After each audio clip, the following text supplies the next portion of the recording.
पत्रकार हा समाजाचा चौथा स्तंभ मानला जातो, परंतु पैठण तालुक्यातील चितेगाव इथं पत्रकारावरच प्राणघातक हल्ला झाल्याची धक्कादायक घटना समोर आली आहे। पैठण प्रतिनिधी हारून शेख, चितेगाव नगरी वृत्तपत्राचा संपादक अमर सय्यद हे बातमी कव्हर करण्यासाठी गेले असता आरोपी शाहरुख शाह यांनी त्याच्यावर जीवघेणा हल्ला केला।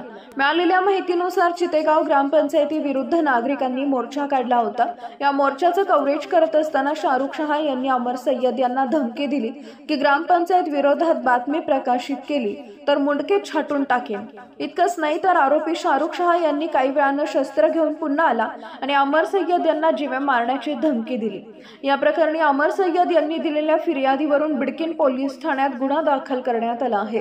पत्रकार सुरक्षा कायद्यानुसार कलम 4 तसेच कलम 115(2), 351, 3, 352 अंतर्गत गुन्हा नोंदवण्यात आलाय। पत्रकारांवर होत असलेले असं प्राणघातक हल्ले थांबले नाहीत तर लोकशाहीचा चौथा स्तंभ हादरेल अशी पत्रकार बांधवांची भावना आहे। भविष्यात अशा घटना टाळण्यासाठी कडक प्रतिबंधात्मक कारवाई करण्याची मागणी देखील होतीये। सदरील व्यक्ती माझ्यावर हल्ला करणारा ओके आहे आणि बिडकीन पोलीस स्टेशनला आहे।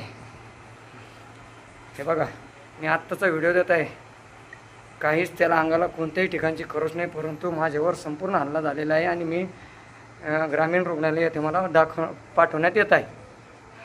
अंमलदार बीटमध्ये तो बसलेला आहे। डायरेक्ट माझी मुंडकी छाटणार होता कोयता घेऊन।